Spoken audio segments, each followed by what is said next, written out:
요한복음 14장 1절로 14절. 너희는 마음에 근심하지 말라. 하나님을 믿으니 또 나를 믿으라. 내 아버지 집에 거할 곳이 많도다. 그렇지 않으면 너희에게 일렀으리라. 내가 너희를 위하여 거처를 예비하러 가노니 가서 너희를 위하여 거처를 예비하면 내가 다시 와서 너희를 내게로 영접하여 나 있는 곳에 너희도 있게 하리라. 내가 어디로 가든지 그 길을 너희가 아느니라. 도마가 이르되 주여 주께서 어디로 가시는지 우리가 알지 못하거늘 그 길을 어찌 알겠사옵나이까. 예수께서 이르시되 내가 곧 길이요 진리요 생명이니 나로 말미암지 않고는 아버지께로 올 자가 없느니라. 너희가 나를 알았다면 내 아버지도 알았으리로다. 이제부터는 너희가 그를 알았고 또 보았느니라. 빌립이 이르되 주여 아버지를 우리에게 보여주옵소서. 그리하면 족하겠나이다. 예수께서 이르시되 빌립아 내가 이렇게 오래 너희와 함께 있으되 내가 나를 알지 못하느냐. 나를 본 자는 아버지를 보았거늘 어찌하여 아버지를 보이리라 하느냐. 내가 아버지 안에 거하고 아버지는 내 안에 계신 것을 내가 믿지 아니하느냐. 내가 너희에게 이르는 말은 스스로 하는 것이 아니라 아버지께서 내 안에 계셔서 그의 일을 하는 것이니라. 내가 아버지 안에 거하고 아버지께서 내 안에 계심을 믿으라. 그렇지 못하겠거든 행하는 그 일로 말미암아 나를 믿으라. 내가 진실로 진실로 너희에게 이르노니 나를 믿는 자는 내가 하는 일을 그도 할 것이요 또한 그보다 큰 일도 하리니 이는 내가 아버지께로 감이라. 너희가 내 이름으로 무엇을 구하든지 내가 행하리니 이는 아버지로 하여금 아들로 말미암아 영광을 받으시게 하려 함이라. 내 이름으로 무엇이든지 내게 구하면 내가 행하리라. 아멘. 오늘 하나님 말씀의 제목은 너희는 마음에 근심하지 말라라는 제목으로 저와 여러분이 은혜를 나누겠습니다. 너희는 마음에 근심하지 말라. 자, 이 말씀은 예수님께서 제자들에게 직접 하신 말씀인데 예수님께서 세상을 떠나 아버지께로 돌아가실 때가 되어 이제 제자들에게 자신의 죽음에 대해서 이야기했습니다. 그 말씀을 들은 제자들은 마음이 굉장히 불안했어요. 예수님과 함께 동고동락하고 또 예수님과 함께 사역하고 예수님과 함께 정말로 여행을 하고 전도를 하고 하나님의 일들을 행했잖아요. 그런데 그 예수님이 이제 내가 아버지께로 돌아갈 때가 다 되었다라고 이야기를 하니 얼마나 이 남겨지는 제자들 입장에서는 마음이 불안하겠습니까? 3년 동안 열심히 주님 따라다녔는데 아무런 결론도 없이 유대 왕이 될 것 같았는데 그런 결론도 없이 그냥 떠나가신다니 자신들의 또 장래에 대해서 얼마나 근심하지 않을 수가 없었을 것입니다. 그래서 베드로가 묻습니다. 주여 어디로 가시나이까? 예수님께서 대답하시기를 나의 가는 곳에 내가 지금은 따라올 수 없으나 후에는 따라오리라. 그리고 베드로가 3번 주님을 부인할 것을 예언하셨어요. 그것이 13장의 내용입니다. 이래저래 제자들의 마음이 착잡할 수가 없습니다. 네가 다굴기 전에 3번 나를 부인할 거야. 그리고 요한복음 13장 38절에 마무리가 되면서 14장을 시작하면서 예수님께서 그런 제자들의 마음을 아시고 너희는 마음에 근심하지 말라라고 하십니다. 27절에는 보면 너희는 마음에 근심도 말고 두려워하지도 말라라고 해요. 그것은 저들이 근심하지 않아도 될 만큼 큰 약속을 주님께서 저들에게 주신다는 것입니다. 제자들이 처했던 상황과 많이 다르지만 오늘날 우리 크리스찬들도 불안한 시대에 살고 있는 것이 맞습니다. 주님은 여전히 우리에게도 오늘 너희는 마음에 근심하지 말라라고 말씀하시는 것입니다. 오늘 이 시간 우리가 변하는 돌파구가 되고 우리의 환경과 짓눌린 세상의 근심을 이제 내려놓는 그러한 시간이 될 수 있기를 간절히 소망합니다. 오늘 이 시간 우리는 주님의 음성을 듣고 너희는 마음에 근심하지 말라 이 말씀을 듣고 우리를 짓누르는 모든 환경과 근심과 고통에서 해방될 수 있기를 간절히 소망해 봅니다. 그렇게 되려면 우리가 이 시간 어떤 마음을 가져야 할까? 우리가 근심에서 벗어나려면 어떤 마음을 가져야 할까? 첫째로 불안과 공포, 근심과 걱정을 벗어나는 길은 바로 믿음을 갖는 것입니다. 바른 믿음을 갖는 것. 자, 주님은 오늘 우리를 향해 하나님을 믿으니 또 나를 믿으라. 자, 오늘 우리가 불안한 까닭은 우리가 살고 있는 세계가 불안하기 때문이죠. 그렇기 때문에 늘 인간은 불안한 마음이 한 구석에 마음에 자리 잡고 있습니다. 앞으로 우리의 삶 속에 어떤 사태가 우리 앞에 닥쳐오는지 아무도 예측할 수가 없어요. 세상 돌아가는 거 보십시오. 모든 징조가 결코 희망적이지 못합니다. 그런 중에서도 우리는 가장 불안한 지역에 살고 있죠. 바로 대한민국이라는 분단 국가에서 살고 있죠. 우리나라만 여러분 미사일 어제 쐈대 이러지, 다른 나라에서는요 이 미사일 선거 보도가 되면 다 우리나라를 걱정한답니다. 근데 우리는 어제 또 쐈대 그러면서 웃으면서 그냥 넘어가잖아요. 그러니까 우리나라는 보면 불안이 불안인지를 모르는 거예요. 이게 지금 계속 있는 일이니까. 근데 그 목사님들이래요. 아유, 목사님 시국이 어려운데 왜 이스라엘을 가려고 그래? 아유, 시국이 어려운데 비행기 타고 왜 어딜 멀리 가려고 그래? 그래요. 근데요 여러분, 세계 모든 사람이요 가장 불안한 나라를 대한민국으로 보고 있어요.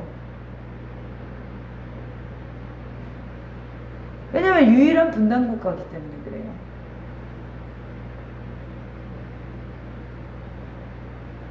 지금 사실은 가난한 분들이 뭐 병원비 안 내고 뭐 또 뭐 세금이 뭐 줄고 이래서 좋은 것 같죠. 근데 어중간하게 돈 버는 사람들은 계속 올라가요.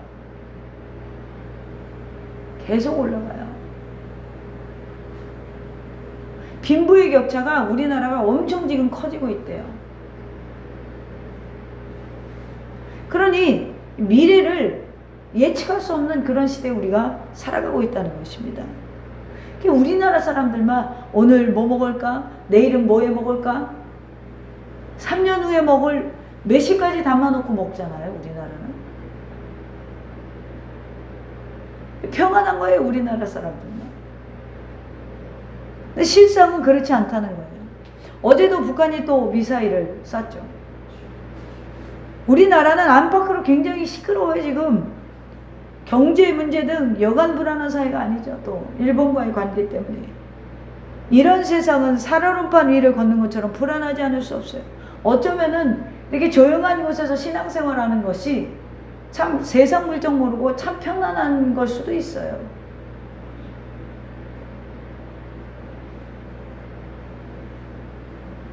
참 이 깜깜한 지역에 사는 가난한 동네 등 없는 데 사는 사람들은 또 밤길에 딸내미가 출퇴근하는 것도 이게 또 두려운 그런 정말로 시대에 우리가 살아가고 있어요.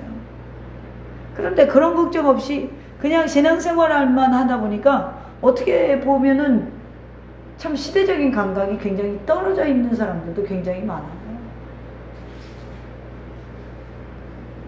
굳게 디디고 설 땅이 이 땅에는 여러분 사실 없어요. 우리에게 필요한 것은 흔들리지 않는 안전한 땅인데 이 땅에는 그러한 땅이 없다는 거예요. 우리의 삶을 세워나갈 든든한 기초가 필요한데 그런 기초가 이제는 받침이 되질 못해요. 믿고 의지할 대상이 필요한데 이런 든든한 삶의 기초, 이 대상을 우리가 발견해야 되는데 발견하지 못한 인생들이 이 땅에 너무나 많다는 것입니다. 그렇다면 오늘 예수님은 무엇 때문에 하나님을 믿고 또 나를 믿으라 라고 하셨을까요? 바로 자신이 삶의 근본이라는 것을 말씀하고 있는 것입니다. 바로 세상에서 가장 든든한 땅, 천국을 가지고 계신 분이요. 세상에서 가장 든든한 백인, 바로 전능자이신 하나님 아버지와 함께 사역을 하면서 하나님을 믿으면 또 나를 믿으라 라고 이야기하고 계십니다. 바로 우리의 삶의 근본이 하나님에 있기 때문에 오늘 우리가 하나님께로 돌아가야 참 생명과 참 평안을 얻을 수 있는 줄로 믿습니다. 하나님은 우리의 미래의 삶을 준비해 주시는 하나님이십니다. 예수 그리스도는 우리를 아버지께로 인도해 주시는 분입니다. 하나님은 흔들리지 않는 우리의 삶의 기초요 우리가 믿고 의지할 주님이 되십니다. 우리를 흔들리는 나라에서 옮겨 흔들리지 않는 나라로 옮기시는 분이 바로 예수 그리스도라는 것입니다. 이사야 41장에 보면 내가 너와 함께 있으니 두려워하지 말라. 내가 너의 하나님이니라. 떨지 말아라. 내가 너를 강하게 하겠다 라고 약속하셨어요. 하나님은 우리의 삶의 불안과 공포로부터 보호하시며 지켜주시는 하나님이신 줄로 믿으시기를 바랍니다. 교회를 이전하고 이제 우리가 예배를 드린 지 이제 3개월이 좀 넘었죠. 우리가 다 이제 두고 왔잖아요. 지방에서 멀리 왔기 때문에. 그러므로 우리는 살아가면서 오늘 교회가 불안할 수 있고요. 또 오늘 우리가 또 사역을 하면서 우리의 앞날이 어떻게 열릴 것인가, 하나님이 어떻게 움직일 것인가 막연하게 바라보면 우리의 마음에 근심과 걱정이 될 수가 있습니다.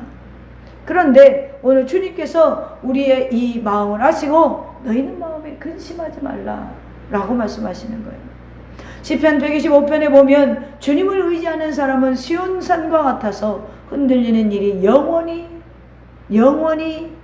흔들리는 일이 없이 영원히 서 있다라고 하셨어요. 하나님은 우리의 삶이 흔들리지 않도록 굳게 세워주시는 분이라는 것입니다. 베드로전서 5장 10절에 보면 모든 은혜의 하나님 곧 그리스도 안에서 너희를 부르사 자기의 영광한 영광으로 들어가시게 하시니가 잠깐 고난을 당할 너희를 친히 온전케 하시며 굳건하게 하시며 강하게 하시며 터를 견고케 하시리라 라고 하셨어요. 모든 세계가 그 기초부터 흔들리고 있는 불안한 시대에 우리가 살지만 하나님을 믿고 예수 그리스도를 따르면 이 불안은 사라지고 우리의 삶은 든든한 기초 위에 선 것처럼 흔들리지 아니할 것이라는 것입니다. 오늘 이 세상도 불안한데 여러분 우리가 이렇게 또 낯선 곳에 오지 않았어요? 마음속으로 얼마나 여러 가지 일들이 복잡한 감정들이 있겠습니까? 그러나 우리 주님이 말씀하십니다. 너희는 마음에 근심하지 말라. 하나님을 믿으니 또 나를 믿으라. 그렇습니다. 지금 우리에게 필요한 것은 불안함이 아니라 아버지의 약속을 믿고 굳게 믿고 전진하는 믿음일 것입니다. 우리가 하나님을 믿고 의지할 때 하나님은 우리를 지켜주시는 것입니다. 시편 121편 7절에 보니까 여호와께서 너를 지켜 모든 환난을 면케 하시되 내 영혼을 지키시리로다 라고 약속하십니다. 또한 우리는 하나님을 나의 목자로 모실 때, 그래서 우리가 그의 양이 될 때 그는 나를 푸른 풀밭으로 인도하여 부족함이 없게 하시고 쉴만한 물가로 인도하여 내 영혼이 목마르지 않게 하는 것입니다. 오늘 우리는 어떤 근심과 걱정을 가지고 살아가고 있습니까? 바로 예수 그리스도를 의지하시기를 바랍니다. 하나님은 우리를 결코 버리지 않으십니다. 모든 사람이 나를 떠난다 해도 하나님은 나를 버리지 않으셨습니다. 모든 사람이 나를 배반해도 하나님은 나를 배신하지 않으십니다. 모든 사람이 나를 미워해도 하나님은 나를 미워하지 않으십니다. 이 세상에 내가 있을 것이 없다고 해도 두려울 것이 없는 것은 바로 하나님 나라에 나의 처소가 예비되어 있다는 것입니다. 오늘 주님께서 너희 처소를 예비하라고 하노라. 이 처소가 있기 때문에 우리는 세상에 두려울 것이 없는 것입니다. 오늘 너희는 마음에 근심하지 말라. 하나님을 믿으니 또 나를 믿으라. 이 말씀을 붙잡고 모든 세상의 근심과 염려와 걱정에서 벗어나는 저와 여러분 되기를 축원합니다. 두 번째로 마음에 있는 근심을 떨쳐버리는 길은 기도하는 것입니다. 오늘 본장 13절과 14절에 보면 예수 그리스도의 이름으로 기도하면 무엇이든지 그대로 이루어주겠다라고 하셨어요. 빌립보서 4장에 보면 아무것도 염려하지 말고 모든 일을 오직 기도와 간구로 하고 여러분이 바라는 것을 감사하는 마음으로 하나님께 아뢰라라고 이야기하고 있습니다. 어르신들이 되면 죽음에 대한 공포가 있어요. 몸이 좀 아프면 그날 밤에 잠들면서 내가 이러다 죽는 거 아닌가? 아무도 나를 발견하지 못하고 죽는 거 아닌가? 엊그저께도 어떤 노 집사님과 통화를 했는데 몸이 예전 같지 않아요. 몸이 예전 같지 않다는 거예요. 남한테 피해 안 주다가 조용히 가는 게 소원이에요. 조용히 가는 게 소원.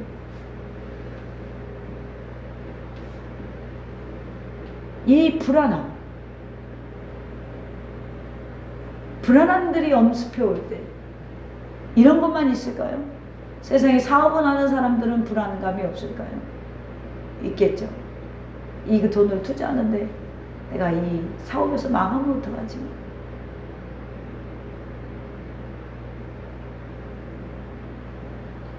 모든 불안감들이 우리의 삶을 엄습할 때가 굉장히 많아요. 요즘에는 얼마나 불안감이 심한지 결혼할 사람들을 두고 이혼할 것까지 걱정을 해요. 그게 얼마나 여러분 시대가 불안합니까? 결혼할 사람들 앞으로 두고 이혼할 걸 걱정을 해요. 그러니 참 보면은 그런 걱정은 안 해도 되는데 얼마나 이 걱정을 이 어둠의 세력들이 사람들의 마음에 심어주나 봐봐요. 끝까지 가봐야 알지 뭐. 그래가면서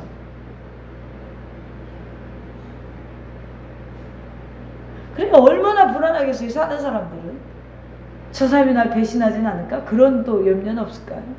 계속해서 여러분 그 걱정 근심은요 씨앗이란 말이에요. 우리 속에 이렇게 뿌려지면요 계속해서 퍼져요. 말씀이 30배, 60배, 100배로 커져야 되는데 이놈의 불안감만 하나 딱 들어오면 그냥 막 심장만 두근거려도 내가 심장병으로 죽는 거 아닌가? 이게 벌써 걱정이 30배, 60배, 100배로 된 거예요. 우리 속에서.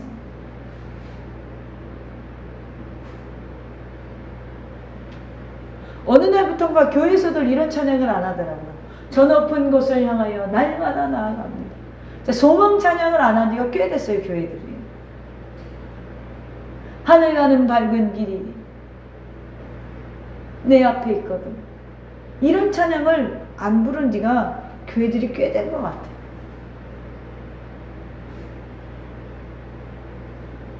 우리가 그만큼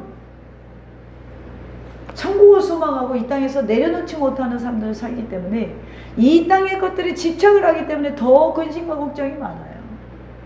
근데 주님은 그럴 때마다 기도하기를 원하신다는 거예요.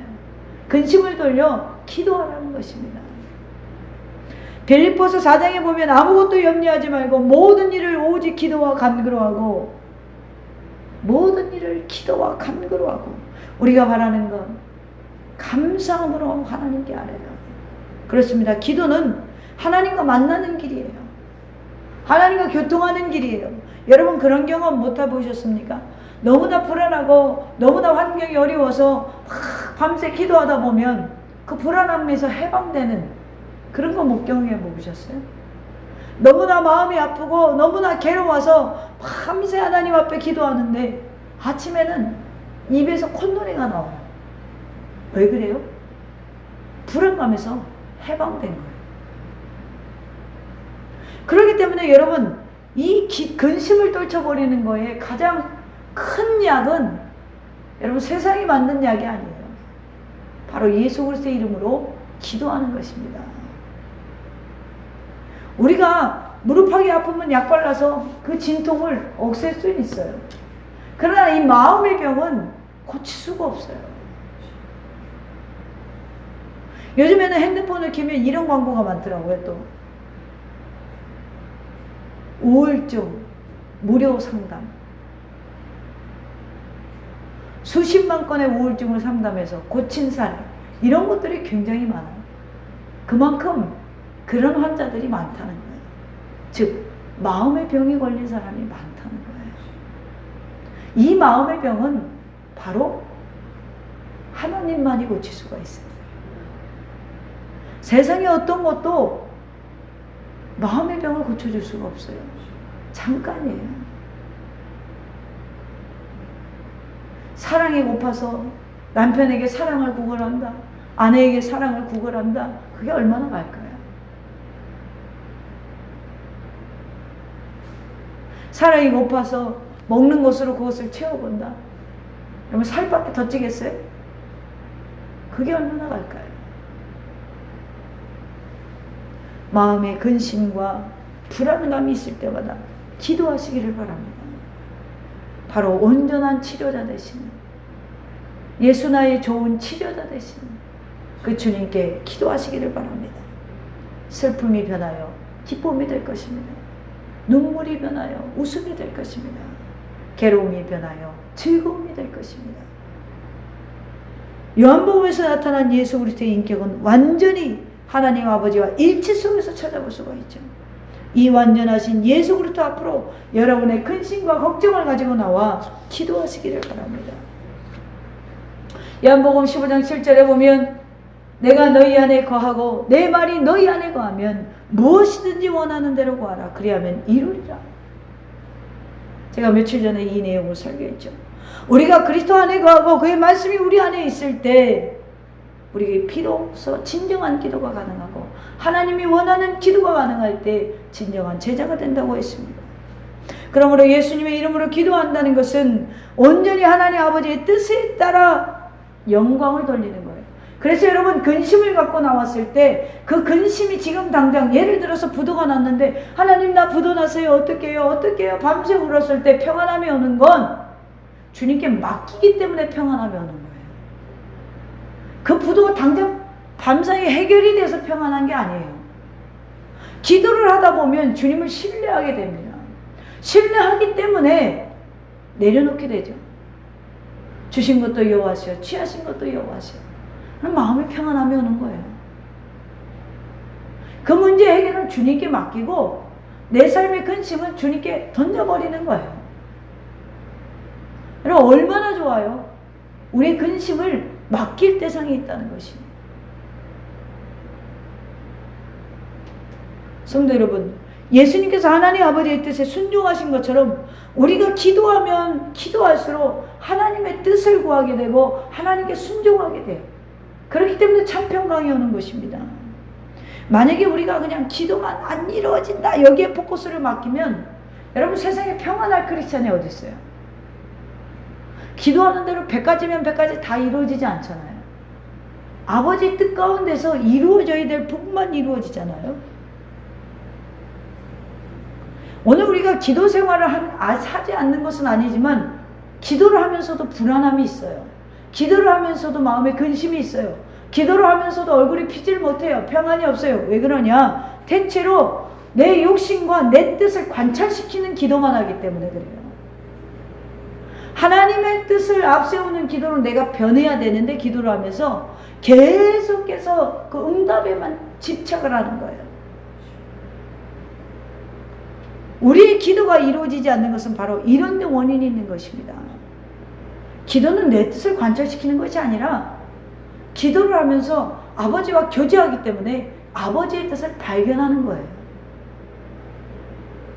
그래서 통성기도의 단계의 성도가 있고요. 침묵기도의 단계가 성도가 있어요. 통성기도 하다 보면 조용해집니다. 왜요? 하나님의 음성을 들으려고요. 처음부터 끝까지 4시간, 5시간 계속 통성기도만 하는 사람은 별로 없어요. 통성기도는 마음의 문을 여는 거예요. 마음의 문을 열려고 부르짖는 거예요. 철딱서니 없이 내 뜻을 막 관찰시키려다가 어느 순간 주님의 음성을 듣게 되기 때문에 침묵하게 되는 거예요.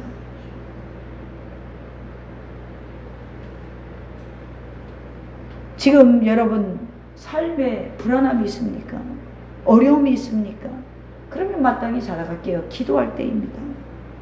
예수님의 제자들이 기도하라는 주님의 가르침을 듣고 또 그가 언제나 기도하는 모습을 보면서 기도하지 않다가 위기 때에 부끄러운 모습을 보였던 것처럼 기도를 잃어버린 오늘의 그리스도인들도 부끄러움을 피할 수가 없습니다. 기도를 쉬기 때문에 마귀의 유혹에 넘어지는 거예요. 기도의 쉬기 때문에 어려움을 당하는 거예요. 기도를 하다 보면 놀라운 나의 변화를 체험할 때가 있습니다. 처음엔 근심과 걱정 때문에 기도를 시작했지만 그 근심이 사라진 다음에도 계속해서 기도 생활하게 된다는 것은 바로 하나님을 만나는 기쁨을 찾은 성도이기 때문에 그렇습니다. 여러분 힘들고 어렵죠? 산다는 게 다 그렇죠. 다 힘든 거예요. 부자는 부자의 힘듦이 있고요. 건강한 사람은 건강한 사람의 힘듦이 있어요. 어르신들이 그래요. 젊어서 좋겠다. 젊은 사람들은 젊음의 힘듦이 있어요. 오히려 연세 들어서 먹고 사는 거 걱정 안 하는 것보다는 젊은 사람들이 먹고 사는 걱정하는 게 더 많은 거예요.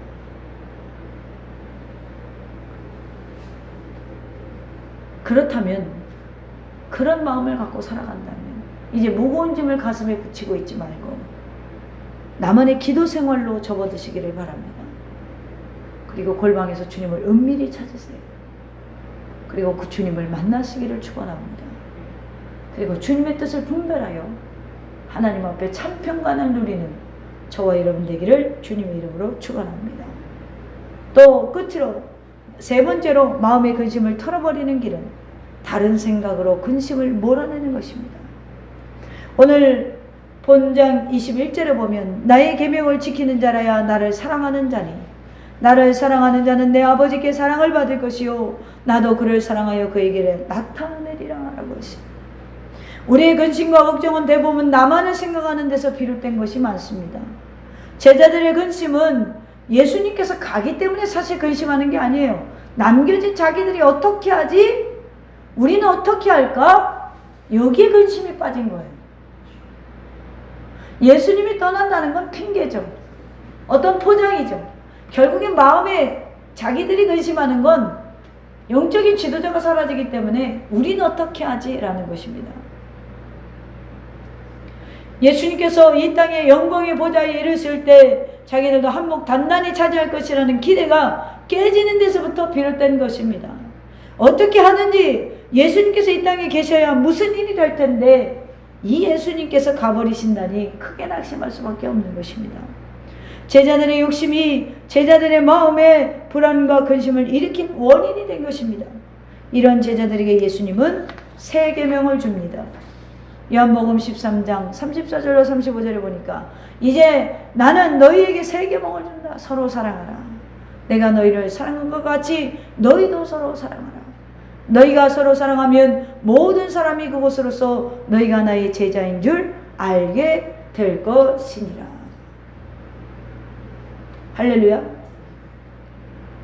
주님은 저들의 욕망을 사랑으로 바꿀 걸 요청하세요. 즉 내가 너희를 사랑한 것과 같이 내가 너희를 위해 목숨을 버린 것과 같이 서로 사랑하라. 지금 내가 떠남으로 너희 근심하냐? 너를 사랑하지 말고 내가 너희를 사랑한 것 같이 너희끼리 사랑해봐라 그래요. 대부분의 오는 이기심 때문에 오는 그 근심에서 벗어날 수 있는 길은 서로 사랑하는 거예요. 여러분 자녀들이 잘 안 되면 그냥 막 그 자녀를 놓고 막 안달을 하는 부모님들을 꽤 많이 봐요. 근데요 보면 그 자녀가 진짜 잘 되기를 바라죠. 내 자녀가 잘 되는 것밖에 소원이 뭐가 있겠어요. 그런데요 정말 슬프게도요 자신의 성공을 자녀에게 맞추는 부모들을 꽤 많이 봐요. 자녀가 잘 되면 자신의 위상이 좀 높아질 것을 기대하는 슬픈 현실을 제가 꽤 많이 봐요.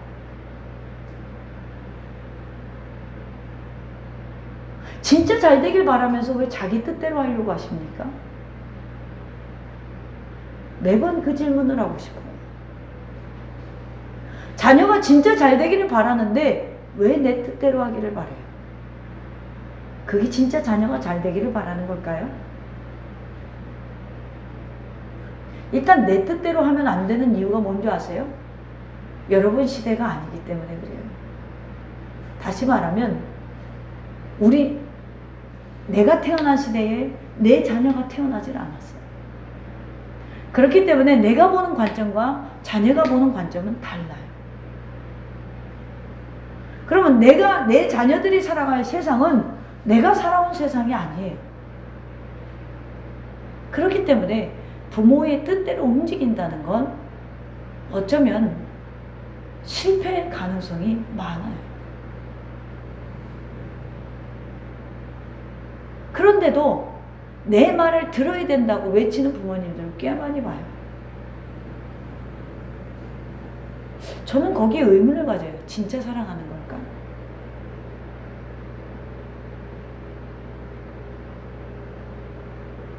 유대인들은요 자녀들을 교육시킬 때 물고기를 잡는 법만 가르쳐주지 잡아서 먹이지 않아요. 어떻게 보면 그것 때문에 유대인들은 지금까지 강력할 수가 있어요. 근데 우리는 잡아서 입에 넣어주면서도 내가 너를 사랑해 그러죠. 아이를 엄청 버리고 있으면서도 나는 너가 잘 되기를 바라. 그런 정신으로 세상에 나가면 뭐가 잘 될까요? 뭘 할 수 있을까요? 아마 이러겠죠. 여자친구 남자친구한테 먹여줘 이러겠죠. 왜요? 먹이만 당해봤으니까. 현대 남성들이 굉장히 유약해졌죠. 이런 데서 비롯된 거예요. 서로 사랑하라는 것은 여러분 가정 안에서도 자녀와 남편과 아내와 이런 관계 속에서 내게 유익을 바라지 않고 상대방의 유익만 바라는 사랑을 말하는 거예요. 너희 지금 왜 근심하니? 내가 아버지께로 간다는데 창조주인 내가 이 땅에 와서 지독하게 고난을 당하고 고통을 받고 이제는 내 아버지께로 내가 돌아간다는데 여러분 이걸 깨달은 사람의 제자의 눈으로 봤다면 예수님이 가는 거 박수 쳐줘야 돼요. 왜요? 고난이 끝나셨잖아요. 근데 제자들은 우린 어떡하지?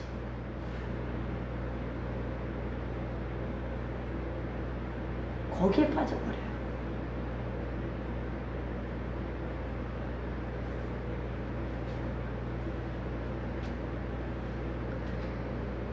15장 요한복음 15장 포도나무 비유에서 예수님이 이렇게 말씀하십니다. 친구를 위하여 목숨을 버리면 이보다 더 큰 사랑이 없느니라. 사랑을 이렇게 정의하죠. 대가를 바라지 않는 희생. 목숨을 버린다는 것은 내가 쟤 때문에 뭘 잘 될 거야. 내가 쟤를 위해서 목숨을 버리면 쟤가 나한테 뭘 좀 해줄 거야. 이런 마음이 전혀 없는 상태잖아요. 끝나는 거잖아요, 인생이. 우리가 이런 세 계명을 지키면 바로 우리 마음에서 근심이 다 사라진다는 거예요. 왜요? 우리 이기심이 없어지기 때문에 그래요. 이기심적인 기도와 이기심적인 가정을 바라보는 거와 이기심적인 친구를 바라보는 거와 이기심적인 것들을 바라보지 않기 때문에 하나님이 우리에게 주신 세 계명은 서로 사랑하라는 거예요. 내가 너희를 사랑한 것과 같이. 여러분 오늘 나를 나만의 거울 속에 비춰보시기를 바랍니다. 오늘 우리 속에 깃들인 모든 불안과 근심과 걱정은 모두 거의 대부분 내 욕심에서 비롯된 거예요. 난 왜 이런 데서 살지? 내 딸은 왜 저렇지? 내 아들은 왜 저 모양이지? 우리 남편은 이번에 또 진급 못했네?